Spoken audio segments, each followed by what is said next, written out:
Hola, hermanas. Hello, sisters. Welcome back to Hermana to Sisters podcast.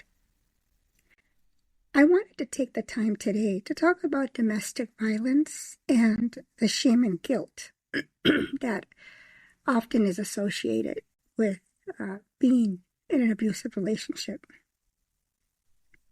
Before I get started, I do want to let my listeners know that this may be triggering to those of you that have been in similar situations or are in these situations. So please, if you need to pause, if you need to turn it off, that's quite okay. Do whatever it is that you need to do to take care of yourself.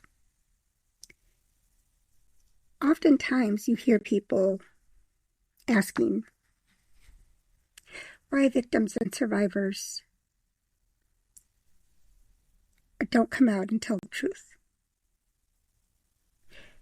And it's because of shame and guilt. There's a lot of shame, there's a lot of guilt that goes into being in these situations. And many times there's very little to no support from family, from friends, which makes it even harder. So when we learn of someone going through such a difficult, challenging, and dangerous period, we should really be more cautious on what we say, how we talk about it, how we treat these victims. Because what happens is that when you're not only shamed and abused by your partner, now you're being victimized, re-victimized by society. You will hear so many questions like, why didn't she leave? Why did she stay? Why is she still there? Why is she blaming herself? Why is she taking responsibility? And the truth is that domestic violence starts with grooming. And what I mean by grooming is that the abuser, the perpetrator, starts by just showering the victim with gifts and love. You know, sometimes they fall in love overnight. You meet them one day, the next day, oh, they're in love. They've never felt this way before. He seems like the perfect gentleman, a lot of charisma. So women are easily manipulated into falling for these men.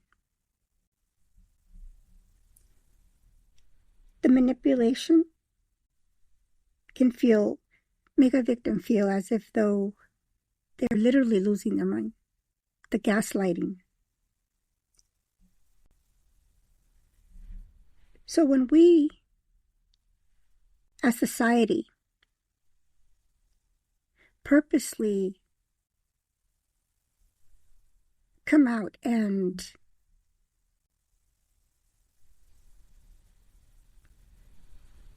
talk about these situations in a negative way, or even family, even friends, they talk behind the victim's back, they start chismes. What you're doing is you are isolating that victim even more. Isolating her and hurting her again and again and again. Because remember, oftentimes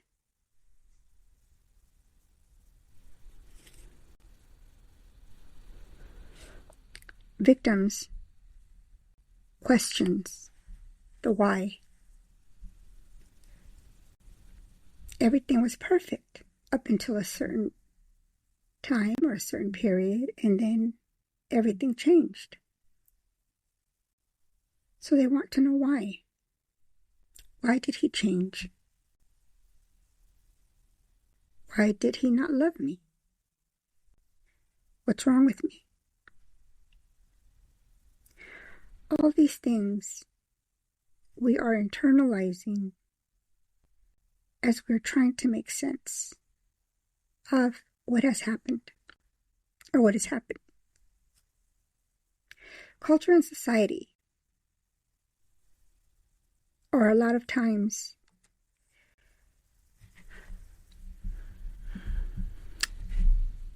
create additional barriers for victims. The abuser's family, for example,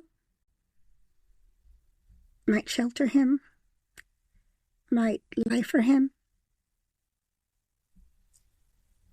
and they may also mistreat the victim. And again, as we just talked about, society does the same. Nobody stops to think about the what ifs, the possibilities, because domestic violence has no boundaries, has no limits. Domestic violence does not care about where you were born, where you're from. Are you poor? Are you wealthy? Are you educated? Doesn't matter. Being a victim comes in all shades, all colors, all socioeconomics, all educational levels. Make no mistake of that. And the other thing is that since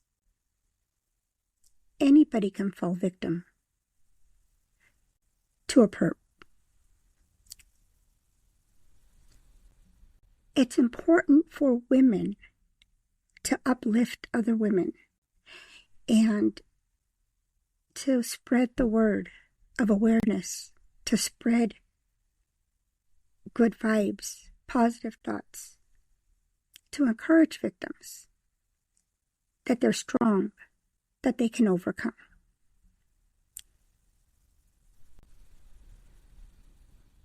Sadly, because of social media, it often takes a dark turn, and we fail to realize that we're women ourselves. The victim and the survivor that is going through it, there is no guarantee that they're going through it today, and tomorrow it could be you. Tomorrow it could be your daughter. Tomorrow it could be your sister. It could be your mother. Please, make no mistake of that. Make no mistake of it. Let's spread awareness so that people can understand exactly what the risks are, what the signs are, what the red flags are. That's the important thing to do. I also want to touch on the grieving aspects of leaving the relationship. Once somebody leaves the relationship, it's not only the most dangerous time, but there's also a lot of different emotions. There's a lot of grieving. Part of what you've known has died or is dying inside of you. So that can be difficult in dealing with, accepting, because your abuser has groomed you to believe that you're nothing without him. You're worthless. The name-calling, the put-downs, aside from the beatings, the financial abuse, the emotional abuse, the verbal abuse, it just shows up in many different ways. So I'm here to say, if you are suffering in silence, if you're a victim, if you're a survivor, and you choose not to tell your story, you don't have to. But if one day you're ready to come out and share with other women and talk about your experience, you should be more than free to do so, without worrying about anybody shaming you or putting you down or making you feel humiliated, belittled.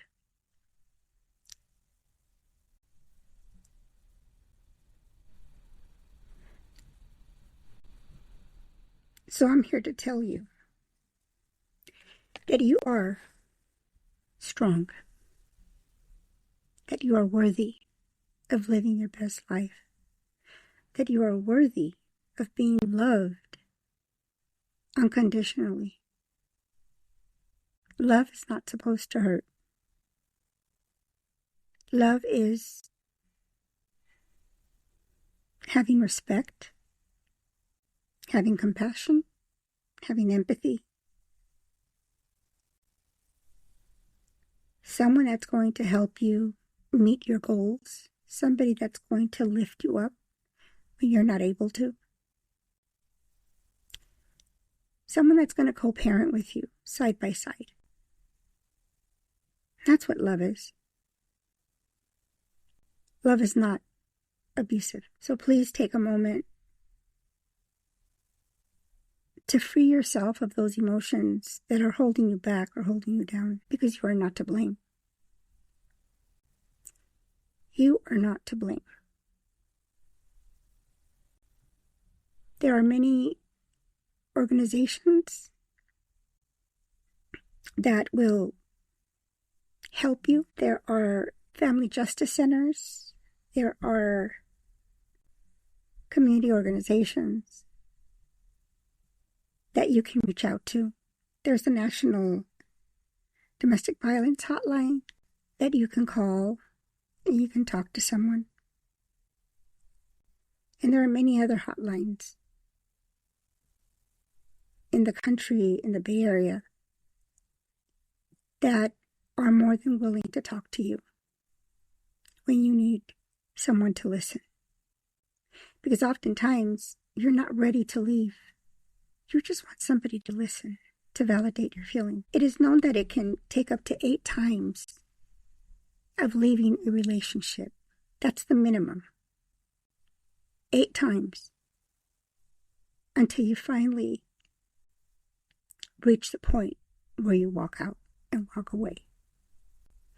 But that's not easy to do. It isn't. Especially if there's kids involved. Especially if he's the breadwinner. Especially if he's the one that's always making the decisions. He has full control. Your mindset has been changed to obey those behaviors from your abuser. So please, I leave you with this. Don't ever think you're to blame. This is not your fault. There is help out there. And when you are ready to reach out for help, someone will be waiting to help you get through it.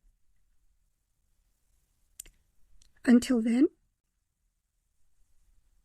please practice self-compassion and know that you are doing the best that you can in surviving. God bless.